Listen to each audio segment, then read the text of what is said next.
Freedom ಟಿವಿಗೆ ಸ್ವಾಗತ. ನಾನು ರೋಹನ್ ಹಿರೇಮಠ್. ಬಿಹಾರದ ವಿಧಾನಸಭಾ ಚುನಾವಣೆಗೆ ಈಗ ಕೌಂಟ್ ಡೌನ್ ದಿನಗಣನೆ ಕೂಡ ಈಗ ಆರಂಭಗೊಂಡಿರುವಂಥದ್ದು.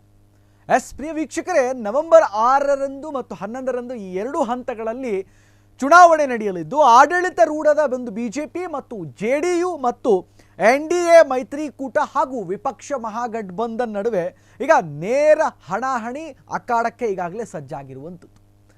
ಇನ್ನು ಹೋಟ್ ವೈಬ್ ಸಮೀಕ್ಷೆಯ ಪ್ರಕಾರ ಕೇವಲ 1.6ರಷ್ಟು ಜನರು ಅಗ್ರ ಎರಡು ಮೈತ್ರಿಕೂಟಗಳ ಬಗ್ಗೆ ಈಗ ಅಪಸ್ವರವನ್ನು ಎತ್ತಿದ್ದಾರೆ. ಇದು ಈ ಚುನಾವಣೆಯಲ್ಲಿ ಎರಡೂ ಪಕ್ಷಗಳ ನಡುವೆ ತೀವ್ರ ಹಣಾಹಣಿಗೆ ಈಗ ಕಾರಣವಾಗುವುದು ಈಗಾಗಲೇ ಸೂಚನೆ ಅಂತಲೂ ಕೂಡ ಅಲ್ಲಿಯ ಒಂದು ಸಮೀಕ್ಷೆದಾರರು ಕೂಡ ಈಗಾಗಲೇ ಹೇಳಿದ್ದಾರೆ. ಹಾಗಾದರೆ NDA ವರ್ಸಸ್ ಇಂಡಿಯಾ ಯಾರಿಗೆ ಗೆಲುವು ಅನ್ನುವಂಥದ್ದನ್ನು ಇವತ್ತಿನ ಒಂದು ಎಪಿಸೋಡ್ನಲ್ಲಿ ನೋಡ್ತಾ ಹೋಗೋಣ.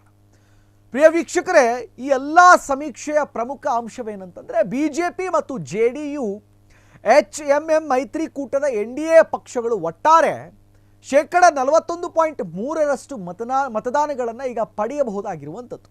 ಈಗಾಗಲೇ ಸಿಕ್ಕಿರುವಂಥ ಮಾಹಿತಿ ಪ್ರಕಾರ ಇದೇ ರೀತಿ ಬಿಹಾರದ ಚುನಾವಣೆಯಲ್ಲಿ 39.7ರಷ್ಟು ಜನರು ಮಹಾಗಠಬಂಧನ್ಗೆ ಆಯ್ಕೆ ಮಾಡುವ ಅಂಶ ಈಗ ಸಮೀಕ್ಷೆಯಲ್ಲಿ ಈಗಾಗಲೇ ಬಹಿರಂಗಗೊಂಡಿರುವಂಥದ್ದು. ಮತ್ತೊಂದು ವಿಷಯ ಏನಂತಂದರೆ,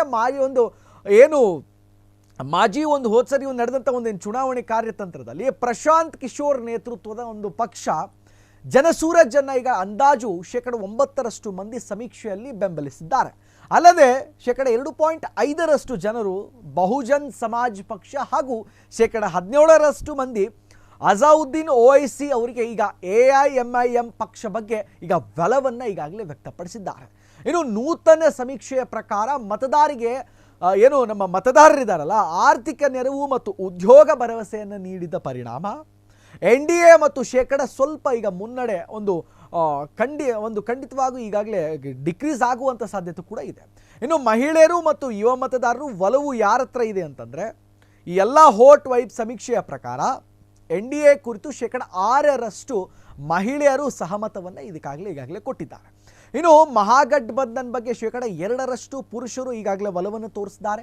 ಇನ್ನು RJD ಕಾಂಗ್ರೆಸ್ ಮೈತ್ರಿ ಮಹಾಗಠಬಂಧನ್ ಬಗ್ಗೆ 18ರಿಂದ 34 ವರ್ಷದ ಯುವಕರು ಇದಕ್ಕೆ ಜಾಸ್ತಿ ಸಹಮತವನ್ನು ಕೊಟ್ಟಿದ್ದಾರೆ. ಇನ್ನು NDA ಬಗ್ಗೆ 35ಕ್ಕಿಂತ ಹೆಚ್ಚು ವಯಸ್ಸಾದಂಥ ವ್ಯಕ್ತಿಗಳು ಇದಕ್ಕೆ ಒಲವನ್ನು ಈಗಾಗಲೇ ಸೂಚಿಸಿದ್ದಾರೆ.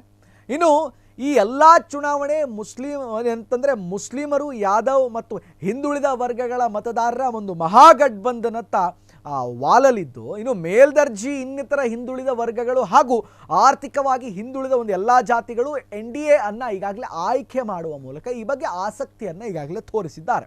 ಇನ್ನು ಸಮೀಕ್ಷೆಯನ್ನು ತಿಳಿಸಿರುವ ಪ್ರಕಾರ ಏನಂತಂದರೆ, ಎಲ್ಲ ಕುತೂಹಲಕಾರಿ ಅಂಶ ಒಳಗೆ ಏನಿದೆ ಅಂತಂದರೆ, ದಲಿತ ಸಮುದಾಯದ ಮತಗಳನ್ನು ಯಾರು ಸೆಳೆಯುತ್ತಾರೆ ಎಂಬುದು ಈಗ ಪ್ರಮುಖವಾಗಿರುವಂಥದ್ದು ಒಂದು ಪ್ರಶ್ನೆ. ಇನ್ನು CM ಸ್ಥಾನಕ್ಕೆ ಯಾರು ಅರ್ಹ ವ್ಯಕ್ತಿ, ಯಾರು ಸೂಕ್ತ ವ್ಯಕ್ತಿ?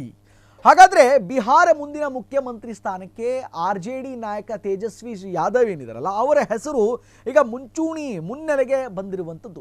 ಇನ್ನು ಹೋಟರ್ಸ್ ಕಳೆದ ಬಿಡುಗಡೆಗೊಳಿಸಿದಂತಹ ಒಂದು ಸಮೀಕ್ಷೆಯಲ್ಲಿ ಉಲ್ಲೇಖ ಮಾಡಿರುವಂಥ ಹೋಟ್ ವೈಬ್ ಸಮೀಕ್ಷೆಯಲ್ಲಿ ಈಗ ಮುಖ್ಯಮಂತ್ರಿ ಸ್ಥಾನಕ್ಕೆ 35ರಷ್ಟು ಜನರು ಈಗ ಒಲವನ್ನು ತೋರಿಸಿದ್ದಾರೆ.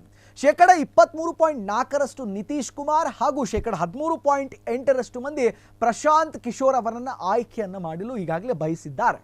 ಇನ್ನು ಆಡಳಿತಾರೂಢದ ಒಂದು CM ನಿತೀಶ್ ಕುಮಾರ್ ಒಂದು ನೇತೃತ್ವದ NDA ಸರ್ಕಾರದ ಬಲವಾದ ಆಡಳಿತ ಅಲೆಯನ್ನು ಎಬ್ಬಿಸ್ತಾ ಇದ್ದಾರೆ ಎಂಬುದು ಈಗ ಸಮೀಕ್ಷೆಯ ಪ್ರಕಾರ ಹೇಳಿರುವಂಥದ್ದು.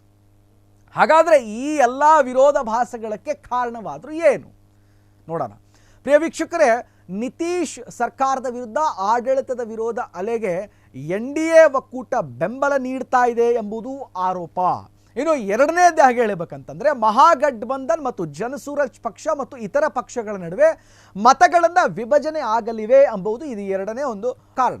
ಇನ್ನು ಮೂರನೇದೇನಂತಂದರೆ, ಸರ್ಕಾರದನ್ನು ಇಷ್ಟಪಡದಿದ್ದಂತಹ ಜಾತಿ ಮತ್ತು ಒಂದು ಸ್ಥಳೀಯ ಅಂಶಗಳನ್ನು ಹೊಂದಿಗೆ NDA ಅನ್ನು ಬೆಂಬಲಿಸುವ ಬಗ್ಗೆ ಕೆಲವು ಮತದಾರರು ಒಲವನ್ನು ತೋರಿಸುವುದಾಗಿ ಎಂಬುದಾಗಿ ಈಗಾಗಲೇ ಕಾರಣ ಇರುವುದರಿಂದ 2025ರ ಒಂದು ಬಿಹಾರ ವಿಧಾನಸಭಾ ಚುನಾವಣೆ NDA ಮತ್ತು ಮಹಾಗಠಬಂಧನ್ ನಡುವೆ ಈ ತೀವ್ರ ಹಣಾಹಣಿ ನಡೆಯಲಿದೆ. ಯಾವ ಪಕ್ಷ ಗೆಲುವು ಸಾಧಿಸಿದರೂ ಕೂಡ ಅದು ಈಗ ದೊಡ್ಡ ಸಂಖ್ಯೆಯನ್ನು ಪಡೆಯಲು ಕೂಡ ಈಗ ಸಾಧ್ಯವಿಲ್ಲ ಎಂದು ಈಗ ಕೆಲವೊಂದು ವಿಶ್ಲೇಷಕರು ಇದರ ಬಗ್ಗೆ ಸಂಪೂರ್ಣವಾಗಿ ವಿಶ್ಲೇಷಣೆಯನ್ನು ಮಾಡಿದ್ದಾರೆ. ಇನ್ನು ಇವೆಲ್ಲ ಬಿಹಾರದ ಈ ಒಟ್ಟಾರೆ ಈ ಬಿಹಾರ ಚುನಾವಣೆ 2 ಹಂತದಲ್ಲಿ ನಡೆಯಲಿದೆ. ನವೆಂಬರ್ 6ರ ಮೊದಲ ಹಂತ ಹಾಗೂ ನವೆಂಬರ್ 11ರ 2ನೇ ಹಂತದ ಒಂದು ಮತದಾನ ನಡೆಯಲಿದೆ. ಇನ್ನು ನವೆಂಬರ್ 14ರಂದು ಫಲಿತಾಂಶ ಹೊರಗೆ ಬೀಳುತ್ತೆ, ಪ್ರಕಟವಾಗುತ್ತೆ. ಒಟ್ಟಾರೆ ನೋಡೋದಾದರೆ ಬಿಹಾರ ಚುನಾವಣೆ ಈ ಬಾರಿ ಹೋರಾಟ ಕೇವಲ ರಾಜಕೀಯ ಪಕ್ಷಗಳ ನಡುವೆ ನಡೆಯುವ ಸ್ಪರ್ಧೆ ಅಲ್ಲ, ಮತದಾರರ ಮನಸ್ಸನ್ನು, ಅಲೆಗಳನ್ನು, ಜಾತಿ ಸಮೀಕ್ಷೆಗಳ ಮತ್ತು ಯುವ ಜನರ ಬದಲಾವಣೆ ನಿರೀಕ್ಷೆಗೂ ಮತ್ತು ಎಲ್ಲ ನಡುವಿನ ಕಾಳಜಿಗೆಗೂ ಮತ್ತು ಈ NDA ಕೆಲವೊಂದು ಮುನ್ನೆಲೆಗೆ ಬಂದರೂ ಕೂಡ ಮಹಾಗಠಬಂಧನ್ ನೆಲಮುಟ್ಟದ ಒಂದು ಪ್ರಭಾವವನ್ನು ನಿರ್ಲಕ್ಷಿಸಲಾಗುವುದು ಮತ್ತು ಪ್ರಶಾಂತ್ ಕಿಶೋರ್ ಈ ಹೊಸ ಪ್ರಯೋಗದ ಒಂದು ಜನಸೂರಜ್ ಕೇವಲ ಇದು ವಲಯಗಳಲ್ಲಿ ಈ ಹೊಸ ಒಂದು ಚೈತನ್ಯ ಮೂಡಿಸಿದೆ ಹೊರತು. ಹೀಗಾಗಿ ನವೆಂಬರ್ 6 ಮತ್ತು ನವೆಂಬರ್ 11ರಂದು ನಡೆಯಿರುವಂತಹ ಈ ಎಲ್ಲ ಒಂದು ಬಿಹಾರ ಚುನಾವಣೆಯ ಫಲಿತಾಂಶ ಯಾವ ದಿಕ್ಕಿಗೆ ತಿರುಗುತ್ತೆ ಎಂಬುದು ಈಗ ಕುತೂಹಲದ ಒಂದು ಪ್ರಶ್ನೆ ಉಳಿದಿರುವಂಥದ್ದು.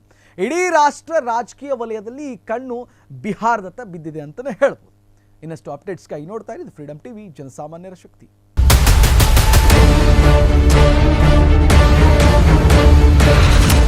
ಕ್ಷಣ ಕ್ಷಣದ ಸುದ್ದಿಗಳಿಗಾಗಿ ಫ್ರೀಡಮ್ ಟಿವಿ ಸಬ್ಸ್ಕ್ರೈಬ್ ಮಾಡಿ, ಲೈಕ್ ಮಾಡಿ ಹಾಗೂ ಫಾಲೋ ಮಾಡಿ. ಹೊಸ ಸುದ್ದಿಗಳ ನೋಟಿಫಿಕೇಶನ್ಗಾಗಿ ಬೆಲ್ ಐಕಾನ್ ಮೇಲೆ ಕ್ಲಿಕ್ ಮಾಡಿ.